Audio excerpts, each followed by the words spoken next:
orang Islam itu bersaudara. Dia tidak lihat sukunya, dia tidak lihat bangsanya, dia tidak lihat rasnya, tapi mereka dipersatukan dengan kalimat la ilaha. Kalau kau anggap orang Malaysia saudaramu, maka kau datang di sini dengan cara yang baik-baik. Jangan kau jadi semokol. Jangan ketawa, saya serius ini. Gara-gara kalian jadi semokol, ustadz juga kadangkala dikira ustadz semokol. Ya, kalau kalian menganggap orang Malaysia ini saudaramu, maka tunjukkan akhlak yang baik. Cari nafkah yang baik. Jangan kau dipercaya tapi kau khianat. Assalamualaikum warahmatullahi wabarakatuh.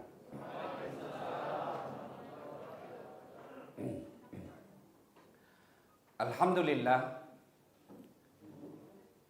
Alhamdulillahirabbil alamin.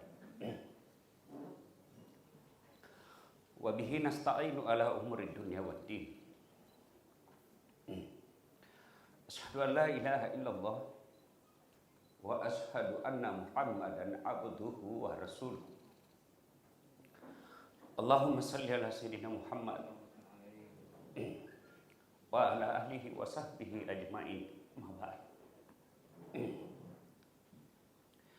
Ibu bapak yang saya hormati, saya ini anak perantau. Bapak saya pernah merantau, meninggalkan anak istri di kampung. Waktu itu saya SD. Belum ada WhatsApp, belum ada telepon, tidak ada kabar dari bapak saya. Ibu saya menggantikan bapak saya membesarkan saya.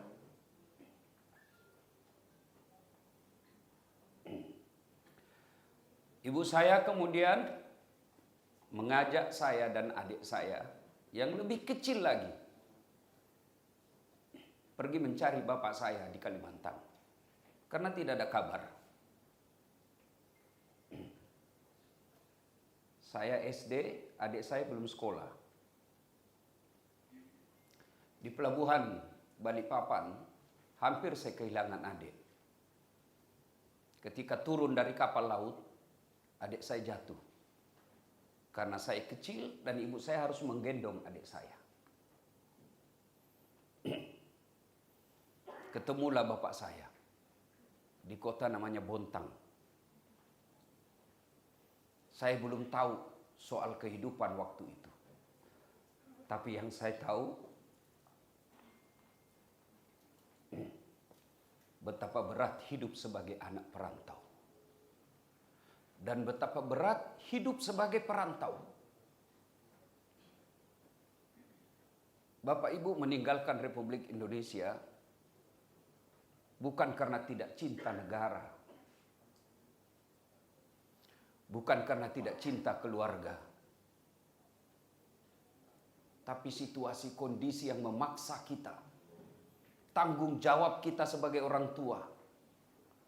Yang harus menempuh pilihan. Meninggalkan Republik Indonesia. Datang ke Tawau ini. Datang ke Lahad Datu ini. Datang ke Sabah ini. Untuk apa? Berharap mudah-mudahan hidup kita lebih baik. Dan saudaraku, ada sahabat Nabi yang pernah dicium tangannya oleh Rasulullah. Mencium tangan ulama saja kita sudah senang. Mencium tangan guru saja kita sudah bahagia. Berebut kita mencium tangannya. Bagaimana jika Rasulullah yang mencium tangan kita? Seorang buruh harian berjabat tangan dengan Rasulullah. Dan Rasulullah merasakan betapa kasarnya tangan sahabatnya ini. Kan kita boleh rasa, Pak. Tangan orang kaya dengan tangan orang miskin. Tangan ibu konsulat dengan tangan pembantu rumah tangga. Itu bisa kita rasa. Nabi merasakan Kasar betul tangannya ini. Nabi lalu bertanya, kenapa ini tanganmu kasar? Ya Rasulullah, saya buruh. Kerjaan saya ke gunung mencari batu, lalu saya pecah-pecah itu batu menjadi kecil, lalu aku jual di pasar. Makanya kasar tanganku ini. Rasulullah terharu, lalu mengambil tangan dan mencium tangan itu. Allahu Akbar. Rasulullah yang mencium tangannya. Dan Rasulullah bersabda, tanganmu inilah yang akan menghalangimu masuk neraka dan akan memudahkanmu masuk ke dalam surga karena kau cari nafkah. Apalagi tuan-puan yang datang ke sini mencari nafkah. Insya Allah cari nafkahnya jihad fisabilillah. Dengan catatan, satu, jangan kau datang ke negaranya orang dengan mendatangi secara ilegal. Jangan masuk ke negaranya orang dengan cara haram. Orang Bugis bilang, mupakasiri ki bos. Kau kasih malu kita. Sehingga kadangkala orang Malaysia menganggap kita ini tidak tahu aturan. Angkat harkat dan martabat derajat kita sebagai bangsa Indonesia. Hargai orang Malaysia. Menghargainya apa? Kita serumpun. Menghargainya apa? Kita sesama muslim. Innamal mu'minuna ikhwah. Orang Islam itu bersaudara. Dia tidak lihat sukunya. Dia tidak lihat bangsanya. Dia tidak lihat rasnya. Tapi mereka dipersatukan dengan kalimat La ilaha. Kalau kau anggap orang Malaysia saudaramu, maka kau datang di sini dengan cara yang baik-baik. Jangan kau jadi semokol. Jangan ketawa, saya serius ini. Gara-gara kalian jadi semokol, ustadz juga kadangkala dikira ustadz semokol. Ya. Kalau kalian menganggap orang Malaysia ini saudaramu, maka tunjukkan akhlak yang baik. Cari nafkah yang baik. Jangan kau dipercaya tapi kau khianat. Kau dipekerjakan, alhamdulillah. Dapat ladang kerja di kebun sawit, alhamdulillah. Daripada kau tinggal di kampungmu jadi pengangguran, kau datang ke sini, maka bekerjalah dengan baik. Bagaimana kerja yang baik? Kalau kau disuruh bekerja dari jam 8 pagi sampai jam 5 sore, jangan banyak alasanmu. Kenapa terlambat? Jam. Padahal tidak jam, iko makutu. Ya. Diberi amanah, ya jadilah amanah. Bukan cuma pekerja ladang. Kalian juga yang kerja di konsulat, hargai itu sebangsamu. Datang ngurus surat, jangan seolah-olah susah betul ngurus surat. Begitu apa? Gampang pak, bisa diatur.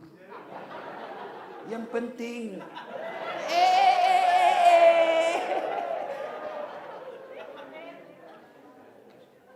saudaraku yang kerja di sini di konsulat, hargailah sebangsamu. Jangan selalu berpikir apresiasi dan gaji itu selalu duit. Duit habis bos.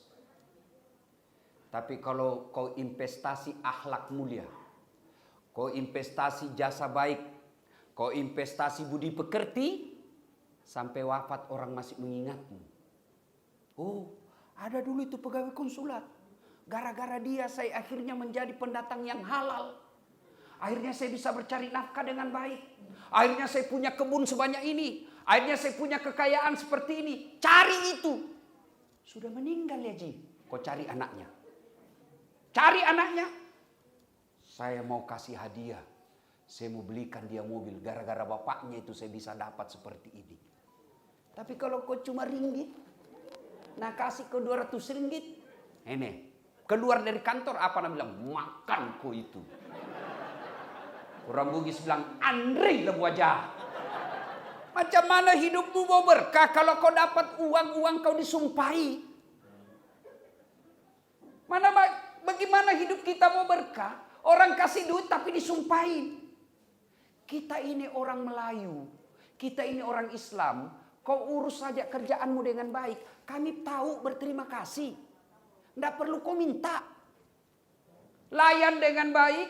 Servis dengan baik. Tutur kata dengan baik. Senyummu baik. Insya Allah dia kerja dapat rezeki. Dia ingat kau. Agama mengajarkan itu. Pandai-pandailah berterima kasih. Tapi kalau kau pura-pura persulit. Inilah ini. Lama-lama. Beleng-beleng.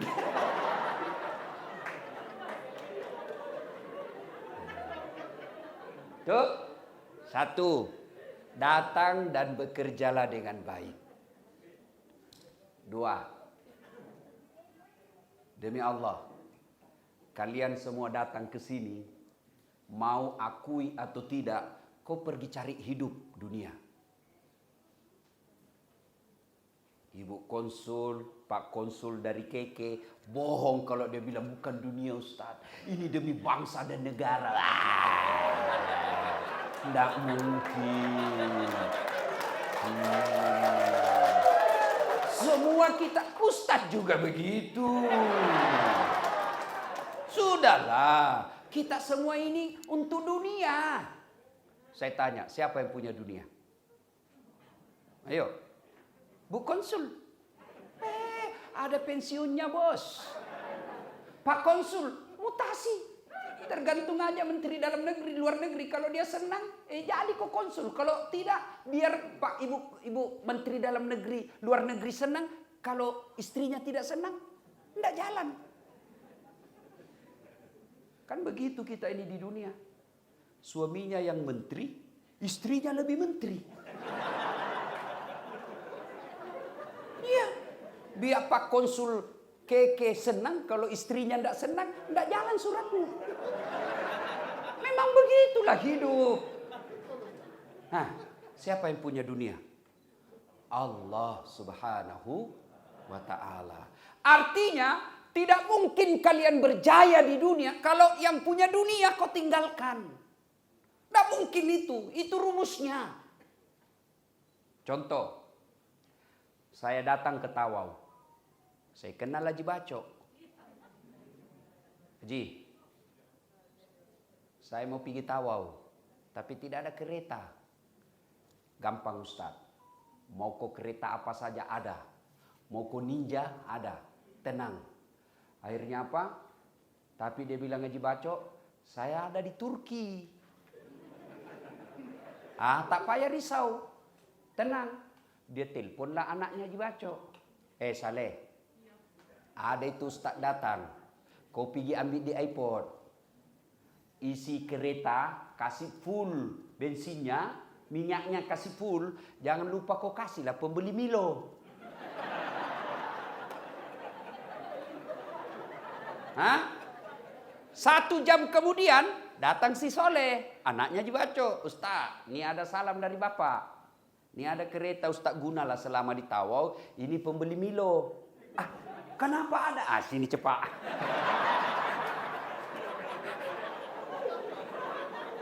Alhamdulillah, selesai masalah saya. Kenapa? Saya kenal yang punya kereta. Saya kenal juragan yang punya Tawau. Ya toh? Ada juga orang dari Sulawesi. Tak kenal Haji Baco. Tak pernah jumpa. Tak pernah dengar nama. Dia call Haji Baco. Haji, macam mana kabar? Saya nak pergi Tawau. Pinjamlah keretamu. Siapa dia call Haji Baco? Siapa? Anaknya? Bukan. Siapa? Polis. Ketua polis. Ada tukang tipu itu dari Indonesia. Tangkap dia. Dia tidak dapat kereta tapi dapat tangkap. Begitu juga dengan Allah. Yang punya dunia Allah. Tidak pernah ketemu Allah. Mustahil kau punya dunia. Pergi merantau sini. Bagaimana cara temui Allah? Gimana cara dekati Allah? Aqimis salat. tetongangi sempajangi, dirikan sholat. Ustaz, macam mana ya? Saya sudah 5 tahun ini merantau. Saya pikir hidup saya akan lebih baik. Makin susah saja sekarang. Kau tidak sembahyang, bos. Ustaz, macam mana ini rumah tangga saya gaduh aja. Istri saya ngamuk aja kerjanya. Ada duit, tidak ada duit, ngamuk aja kerjanya, Ustaz. Kau tidak sholat. Kalau sholatmu baik, tenang. Allah yang ngurus itu istri.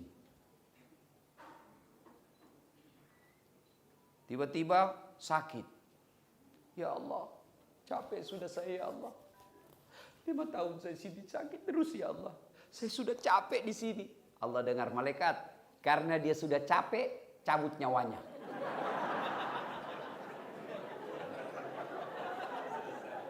Selesai kau. Sayang 1000 sayang. Merantau jauh-jauh.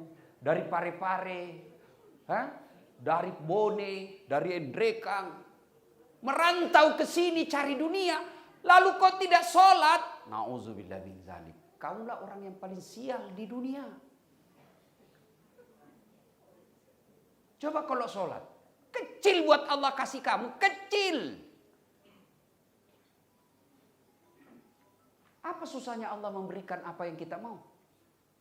Yang tidak masuk akal saja boleh Allah bagi ke kita. Apalagi yang masuk akal. Mana yang dimaksud tidak masuk akal? Ibu-ibu. Hei. Simpan dulu itu HP-mu. Nggak enak rasanya ini. Kita sudah setengah mati ceramah. Saya tahu juga itu dia mau ditengok, dia punya HP mahal. Orang Bugis, bah. Simpan HP. Kalau kau masih pegang HP-mu, saya doakan suamimu kawin lagi. Simpan ya. Saya terganggu konsentrasi kalau ibu bapak rekaman sendiri. Apalagi kalau bapak merekam secara langsung. Ini khas untuk agama kita. Nanti saya ada salah cakap, tersinggung, saya bisa masalah. Tapi kalau bapak mau rekam sendiri, bapak mau tengok hasil ceramah ini, tak payah bapak rekam. Gimana caranya? Itu ada kamera saya. Ini. Lagi bagus gambarnya. Kau punya kamera sudah kabur.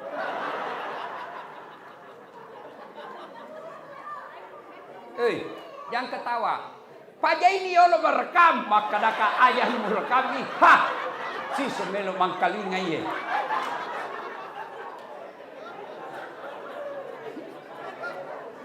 Mana caranya, Ustaz? Itu ada kamera, lagi bagus suaranya, lagi bagus gambarnya. Kita sudah edit juga. Oh ini mah tersinggung nanti orang, buat lepas dia. Oh ini tidak baik nanti tersinggung agama lain, lepas dia. Tidak perlu gaduh. Kalau ibu secara langsung nanti ada gaduh. Saya repot. Masih ingat itu guru kita Ustadz Abdul Somad. Beliau kan ditanya, Ustadz bagaimana hukumnya main catur? Beliau jawab haram apabila azan berkumandang kau masih main catur. Tapi diedit itu dipotong. Maka yang terdengar haram main catur. Marah semua pemain catur. Saya pun ditanya, Ustadz, apa hukumnya main catur? Haram. Kenapa bisa? Karena kau bunuh Perdana Menteri sama Raja.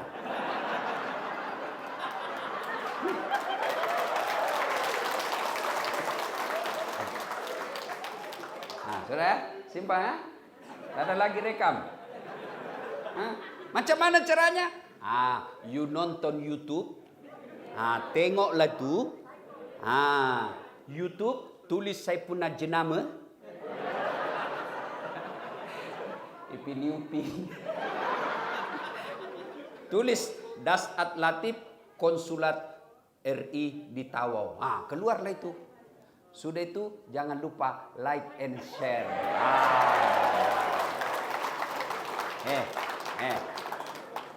Ada semua IG-mu tuh, Instagram. Kalau kau follow artis, apa kau dapat? Hai guys. Kita lagi di Plaza Indonesia guys. Ini beli sepatu guys, harga 5 juta. Apa kau dapat? Macam namu bawang. Hah? Apa kau dapat? Hai guys, kita lagi beli sepatu harga ini guys. Apa kau dapat? Tapi kalau kau follow Das'at Latif, apa kau dapat? Satu, dapat ilmu, pahala. Kau amalkan ilmunya, pahala lagi. Kau sebarkan ilmunya, lagi pahala. Maka follow Das'at Latif sekarang. Macam mana caranya Ustaz? You tengoklah nanti you punya imbi-imbi. You masuklah IG, Instagram, tulis nama Das'at Latif 1212 centang biru. Nah, ibu bapak saudara-saudara sekalian. Nah, kalau Allah berkehendak, tak ada yang mustahil. Yang tidak masuk akal saja boleh Allah buat. Apalagi yang memang ada jalannya. Contoh. Ibu-ibu, perempuan boleh tidak hamil tidak pernah disentuh laki-laki? Boleh? Mana boleh. Ilmu kedokteran mengajarkan tidak mungkin. Tapi kalau Allah yang berkehendak, wanita suci tidak pernah disentuh laki-laki. Siti Maryam melahirkan Isa alaihi salam.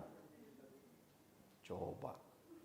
Cuma zaman sekarang banyak juga TKI mau saingan Siti Maryam. TKW. Nggak ada dia punya suami, ada anaknya. Beleng-beleng. Jauh-jauh kopi merantau hanya datang bikin dosa. Ini yang aneh, ini yang biasa yang selingkuh. Ada yang suka selingkuh di sini? Hati-hati ya. Itu ada kitab saya baca, 1 kali selingkuh hancur amalmu 40 tahun. 40 tahun hancur 1 kali. Kau 2 kali pergi keke, 2 kali 1 bulan pergi selingkuh. 80 tahun hancur. 1 bulan 80 tahun hancur amalmu. Kau mati 70 tahun. Masih ada utangmu. Itulah sebabnya bapak-bapak bila pergi bekerja bawa istrimu. Kalau tidak punya istri di tempat rantauan, ada solusinya. Apa?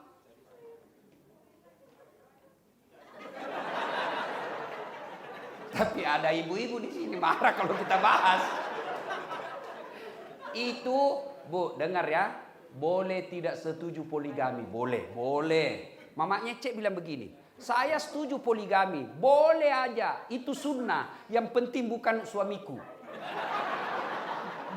Cerdas juga ini mamanya Cek ini ya. Boleh ibu tidak setuju poligami, boleh. Tapi jangan menghina, jangan mencela orang yang berpoligami karena itu perintah dan syariat Islam. Boleh ibu tidak setuju. Tapi jangan kau memaki-maki orang poligami karena dia tidak bersalah. Kalau mampu. Kalau tidak mampu jangan kau coba-coba. Mampu apa? Bukan cuma mampu lahir batin. Mampu dimusuhi anak. Itu juga mampu. Mampu dipermalukan. Mampu dilempar. Mampu melihat istri pertama, istri kedua bagaduh. Bingung kau, mana ku tolong ini. Itu semua kena mampu. Nah, Allah kalau menolong yang tidak masuk akal bisa Allah buat. Manusia boleh tidak hidup kalau dibakar dalam api yang sangat besar? Dibakar. Boleh hidup? Tak mungkin. Tapi kalau Allah yang berkehendak, Ibrahim alaihi salam dibakar dalam api yang sangat besar menyala-nyala, justru keluar kedinginan. Tak masuk akal, tapi kalau Allah mau, jadi. Apa lagi? Sungai Nil. Pernah lihat sungai? Pernah? Hah? Nah, itulah tempatmu semokol.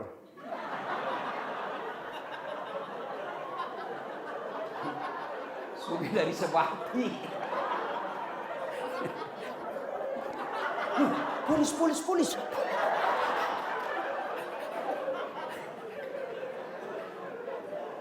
Kenapa kau tahu Ustaz? Saya pernah limpas sih.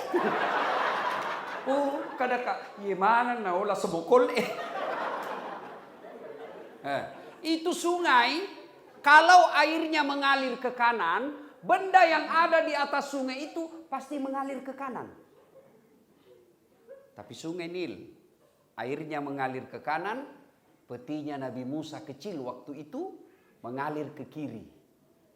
Tidak masuk akal. Kalau Allah yang berkehendak, justru Fir'aun bikin aturan, ada bayi laki-laki, bunuh hidup-hidup. Apa yang terjadi? Justru Musa alaihissalam dibesarkan di rumahnya Fir'aun.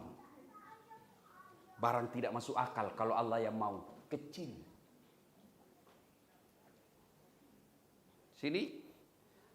Ada yang pernah masuk perut ikan? Ada? Kalau saya, ikan masuk perutku.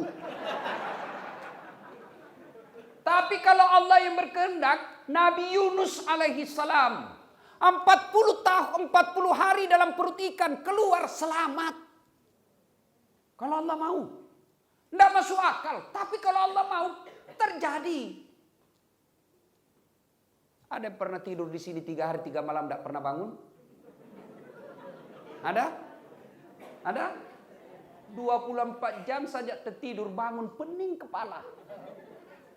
Apalagi kalau kau bergaduh sama istrimu, mana boleh kau tidur?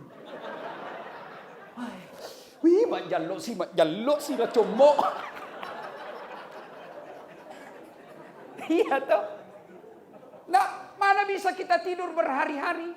Tapi kalau Allah yang berkehendak, bukan berhari-hari, bukan berbulan-bulan, bukan bertahun-tahun. Berapa? 309 tahun. Tidur. Ashabul Kahfi. Tidak masuk akal. Kalau Allah mau, terjadi. Yang paling dekat dengan kita, umat Islam, Muhammad SAW, bersembunyi dalam gua. Ketika beliau hijrah dari Mekah ke Madinah. Bersembunyi dalam gua. Ada yang tahu gua apa namanya? Aku kasih kau uang. Siapa yang tahu? Gua apa? Gua Zur. Karena kau banyak semua enggak jadi kasih. Makanya angkat tangan 1 orang saja. Kalau kau dikasih semua, mati saya. Sembunyi Nabi. Gua itu sangat pendek. Orang kalau sembunyi di dalam ditengok, pasti kelihatan. Tapi apa yang terjadi? Nabi Muhammad bersama Abu Bakar Siddiq didapat sama Abu Jahal. Abu Jahal tengok, turun pertolongan Allah. Apa yang Allah turunkan? Bukan burung ababil, bukan malaikat. Tapi apa yang Allah turunkan? Laba-laba. Tahu laba-laba? Bahasa Inggrisnya garangkang.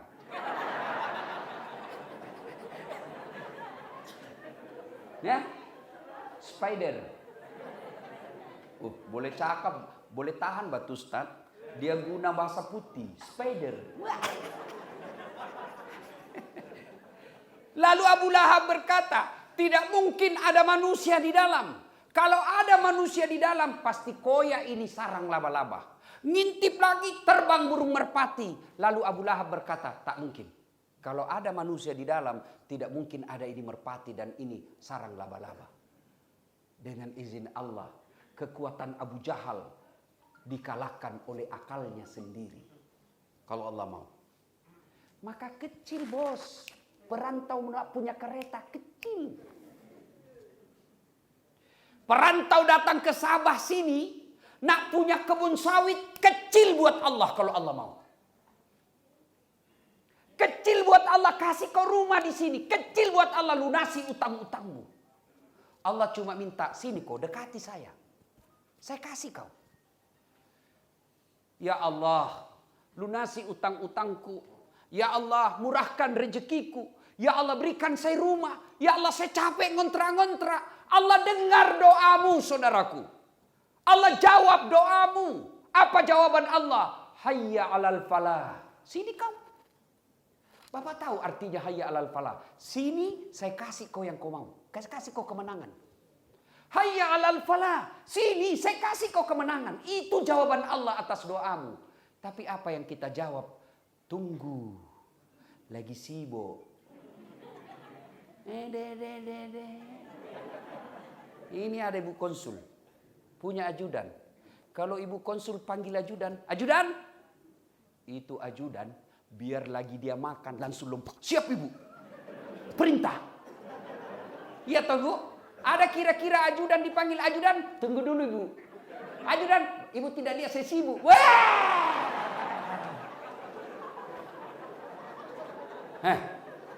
Lalu Allah yang memanggil kamu. Hayya 'alal falah. Apa jawaban kita? Tunggu. Lagi sibuk. Tunggu. Lagi ada pembeli. Tunggu. Lagi ada pekerjaan. Tunggu. Lagi meeting. Akhirnya Allah katakan, ya sudah, uruslah balik duniamu. Urus aku sendiri. Jangan kau datang ke saya. Maka tuan-puan, ibu bapak, saudaraku yang saya hormati. Kedua pesan saya, perbaiki sholat kalian. Perbaiki sholat kalian. Apa susahnya sholat? Apa susahnya sholat? Beda haji. Perlu puluhan juta. Bahkan di kampung saya perlu menunggu 35 tahun. Beda puasa. Puasa harus lapar kita dari subuh sampai maghrib. Zakat perlu modal. Sholat, apa alasanmu tidak mau sholat? Saya tidak bisa kena air Ustaz. Tayamum. Ustaz, saya sariawan. Kok sholat sariawan lah? Ayah.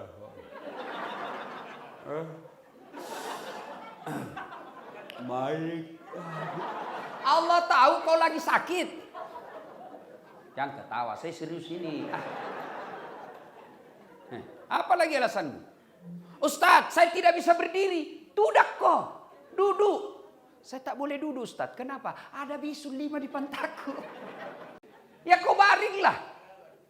Tak bisa baring Ustaz. Sholat pakai isyarat. Mana namanya sholat pakai isyarat? Matamu aja kau kasih goyang-goyang. Allahu Akbar. Sami Allah. Allah.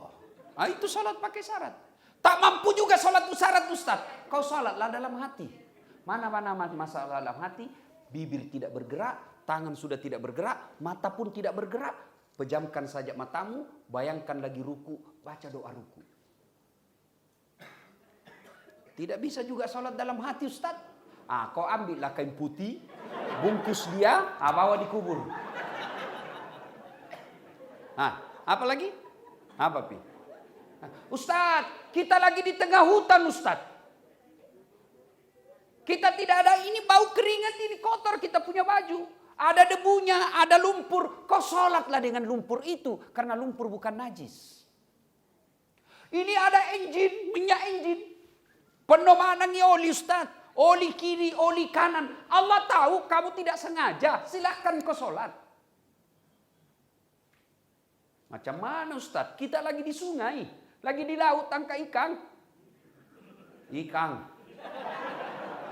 Nah bilang orang Ustaz, kenapa itu orang Bugis kalau bicara selalu kelebihan G? Ikan, makan. Oh itu Bugis pinggiran. Kalau saya Bugis modern.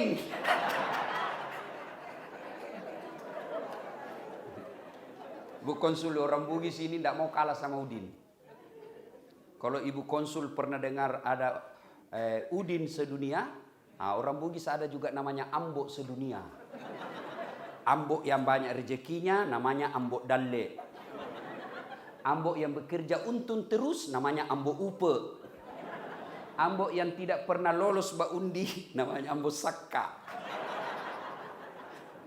Ambok yang banyak di bengkel namanya Ambok Tang. Ambok yang pertoko perhiasan namanya Ambok Intang. Ambok yang panjang umurnya Ambok Tuo.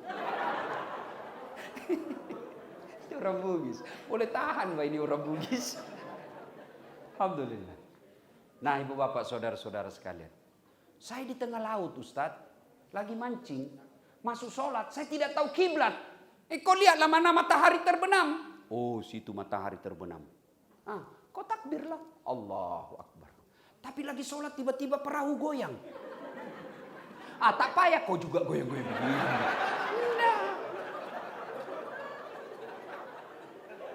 Agak pi, apa lagi? Apa pi? Nggak ada kecuali kutu, malas. Biasa perempuan banyak nggak sholat gara-gara mode, make up. Yang selalu saya istilahkan jilbab sakartil maut. Ada itu di sini nasi kak. Ada 3 lapis jilbabnya, kuning, biru, abu-abu. Nah kasih miring lagi begini. Ada pula itu ada pohon-pohonnya di belakang sini. Ada kiring-kiring. Hayya 'alas shalah. Kata suaminya, piko sholat. Saya sudah jualkan kau sawah itu pergi umroh, kau ndak sholat. Sadar kau pak. Sadarlah ini saya suruh kau pergi sholat. Sadar kau. Maksudnya apa? Kau ndak lihat ini jilbabku. 1 jam dipakai ini. Gara-gara makeup coklat, biru, abu-abu. Macam perut sudah tak berarti listrik. Kapan lagi nih puan-puan banyak ndak sholat? Kalau selesai haid. Enaklah dia 5 hari ndak dapat wajib. Gratis dia. Dapat jatah 5 hari ndak sholat. Hari ke-6 kata suaminya, kenapa belum sholat? Biasanya cuma 5 hari. Ini sudah 7 hari kau ndak sholat. Belum bersih. Masih ada sedikit-sedikit ini. Kata suaminya, bohong kok. Apa bohong? Saya kasih nampak kok. Lah cilaka. Nah ini saudaraku, sholatlah. Kasihan saudara merantau jauh-jauh tinggalkan Indonesia kalau tidak sholat. Kecil buat Allah, kasih kesejahteraan. Kecil, pakai seringi sempajamu. Sholat aja. Pesan saya yang ketiga. Ketika Rasulullah SAW wafat, ada sahabat Nabi, anak muda tapi dia ahli hikmah. Dia pandai apa hikmahnya. Namanya Ubay bin Ka'ab. Anak muda, jauh lebih senior Umar. Lalu Umar bertanya, wahai Ubay, apa sesungguhnya makna kata takwa dari la'allakum tattaqun? Makna takwa dari perintah puasa itu. Apa hikmahnya? Bertanya itu Umar bin Khattab. Padahal Umar lebih senior. Ubay bin Ka'ab berkata, Umar, pernah kau jalan sama Nabi? Sampai jam berapa ini Bu Konsul? Terserah. Kalau begitu selesai sudah.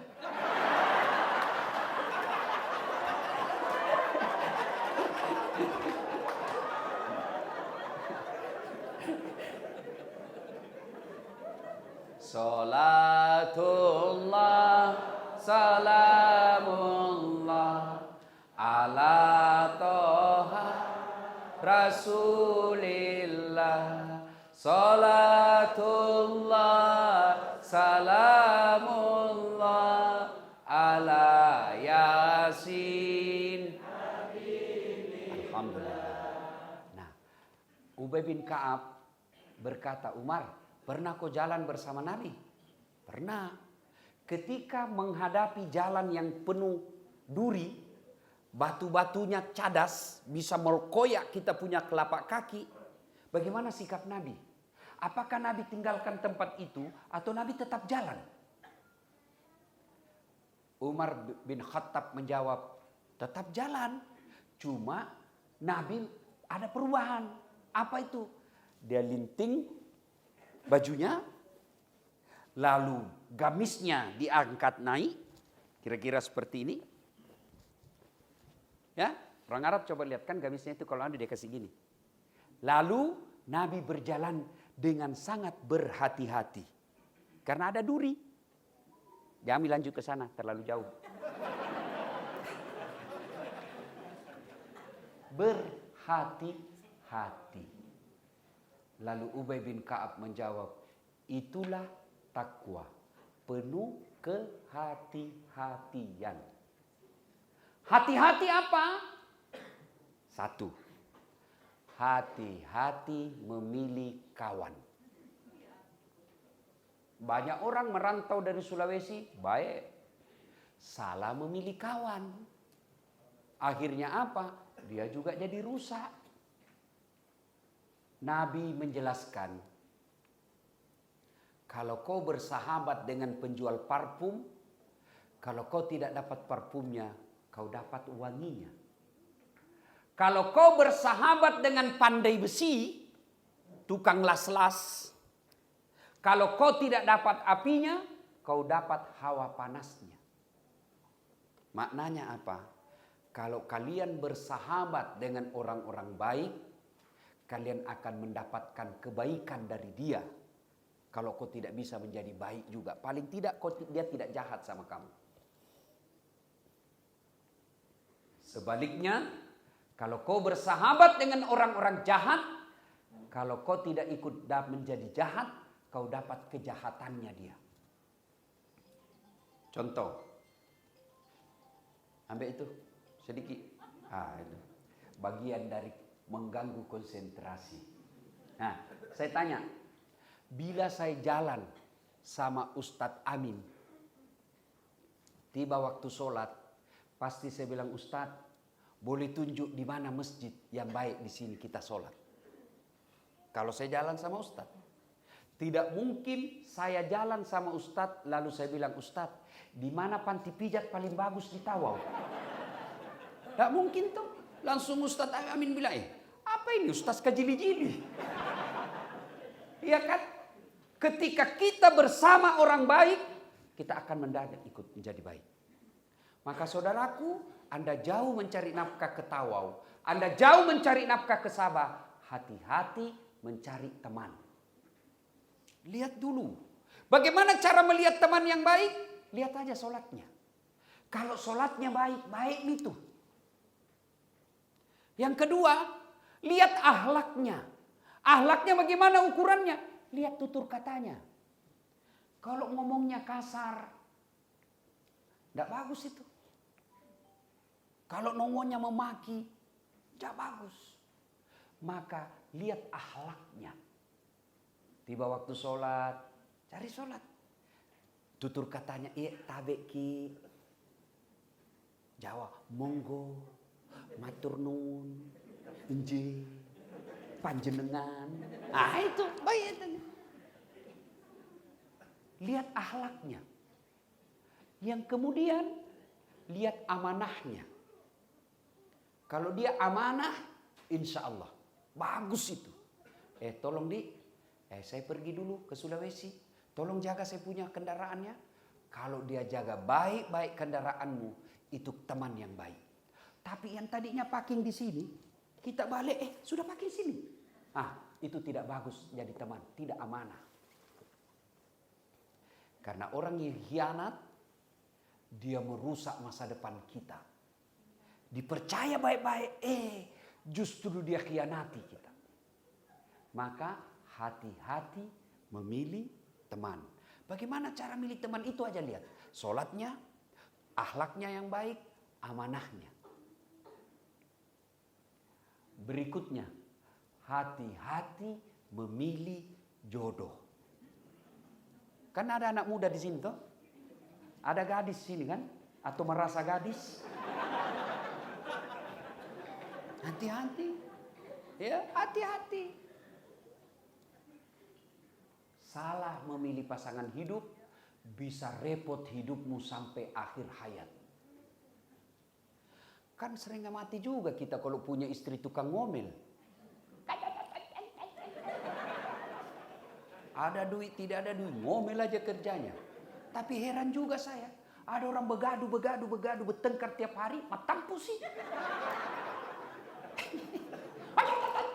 Hamil lagi. Ya?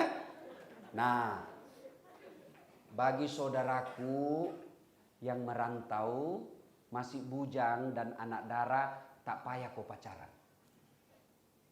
Pacaran percaya pintu masuknya setan. Pacaran pasti merugikan perempuan. Ada orang bagus, tiba-tiba cari istri. Ada orang tunjukkan, itu bagus. Dilihat di Facebooknya. Woi, ini pernah punya pacar. Berapa tahun dia pacaran? 3 tahun, ai. Tak payah. Banyak sudah sidik jari itu terletak di situ. Nah, maka kalau ada yang senangi kalian, sudah. Telepon orang tua, Pak, Bu, ini ada yang melamar saya. Jangan pacar-pacaran. Pacaran itu pintu masuknya setan. Pertama itu dari bonceng-bonceng. Ih bagus ki Ustaz. Nah antar jemput kak. Nah antar jemput kok karena ada maunya. Dengar ini cewek-cewek yang gadis-gadis. Jangan kau percaya cowok yang lagi jatuh cinta. Bohong semua itu dia bilang. Gunung kan kudaki. Lautan ku seberangi. Masjid kau lewati. Jangan, tak payah pacar-pacaran. Nah, Ustadz, saya ini nak memilih istri. Macam mana caranya? Nah, ini pesan Nabi. Nikahilah seseorang karena 4 perkara.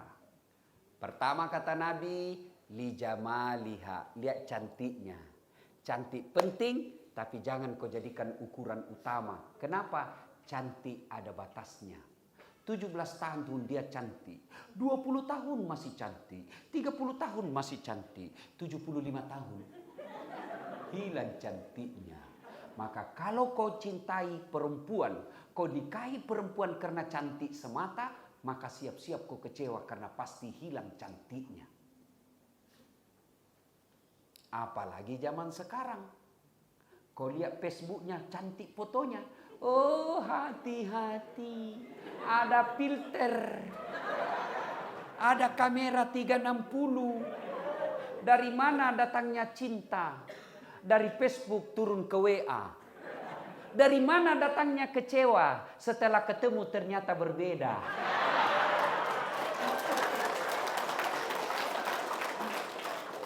Loh, hati-hati, saudaraku yang merantau, hati-hati. Memilih pasangan, cari cantik, penting, tapi jangan kau jadikan ukuran utama. Kenapa cantik penting? Karena dia hampir 24 jam di depanmu. Baru bangun, ada lagi dia. Nak tidur, iya sih. Makan, ada lagi depan kita. Balik kantor, ada lagi dia. Jadi kalau dia jelek casingnya, cepat kita ganti casing. 2. Kata Nabi, pilihlah karena keturunannya. Orang Jawa cakap bebet, bibit, dan bobot. Orang Bugis kata niga mbokna, niga nenena. Penting, tapi tidak boleh jadikan ukuran utama. Kenapa? Ada orang bapaknya Nabi, anaknya pengkhianat. Nabi Nuh. Ada orang bapaknya pengkhianat, anaknya jadi Nabi. Nabi Ibrahim alaihissalam. Yang ketiga kata Nabi, pilihlah dia karena kekayaannya. Penting cari orang kaya. Itulah sebabnya orang Bugis berkata, koma bene kona ita ko yarong kai monroi cekek-cekek. Kode gaga monroi cekek buat sampuk ko tu. Artinya apa? Kalau kau menikah, lihat dahan yang ada kau tempati nyangkut. Karena kalau kau tidak ada tempat nyangkut, langsung kau jatuh. Minimal menikah 1 tambah 1 menjadi 2. Jangan sampai 1 tambah 1 0. Tapi kita sebagai lelaki muslim, pantang berdiri di kaki mertua. Berdiri dengan kepala tegak karena engkau berdiri di kakimu sendiri. Yang keempat, kata Nabi, pilihlah karena dia baik agamanya. Nabi bilang mahasiswaku, kenapa agama Ustaz nomor 4? Mestinya nomor 1. Betul agama nomor 4, tapi dia tidak titik, koma, utamakan agamanya, karena dengan agama kau bisa dapat semuanya. Ada perempuan cantik, mukanya parasnya cantik, akhlaknya jelek. Ada lagi akhlaknya bagus, mukanya hancur. Ada lagi keturunan baik-baik, miskin lagi dia. Iya kan? Untuk mendapat dialah cantik, keturunan baik-baik, kaya, hafal Quran, 100 perempuan belum tentu ada satu di antara mereka. Kalau Pak Konsul di KK dapat jumpa, dia perempuan cantik, keturunan baik-baik, anak orang kaya, bagus agamanya, tunjuk saya masih mau.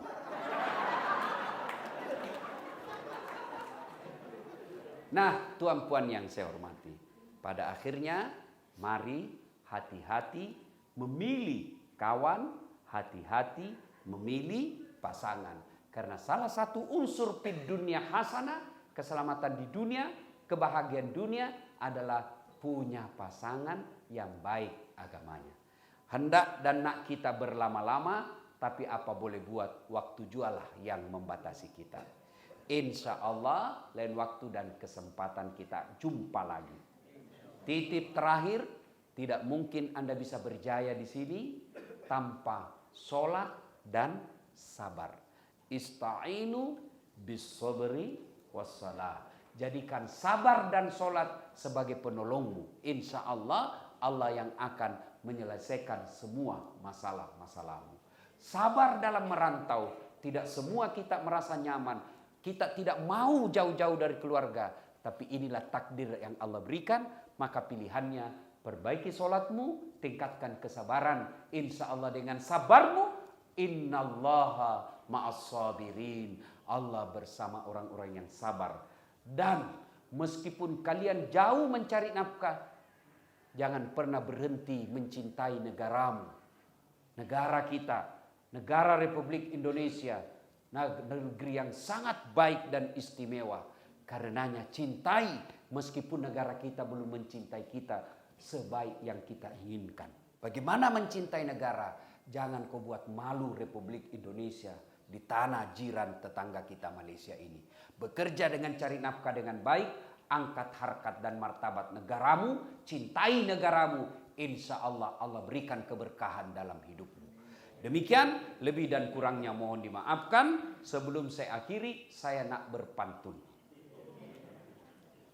Lebat batang padi cerami, padi dipanen di pagi hari, niat hati berpoligami, apa daya takut istri. Burung cendrawasih terbang tinggi, mencari nafkah di pagi hari. Bukan kami takut istri, tapi istri lebih berani. Burung cendrawasih di atas batu. Terima kasih dan thank you. Assalamualaikum warahmatullahi wabarakatuh.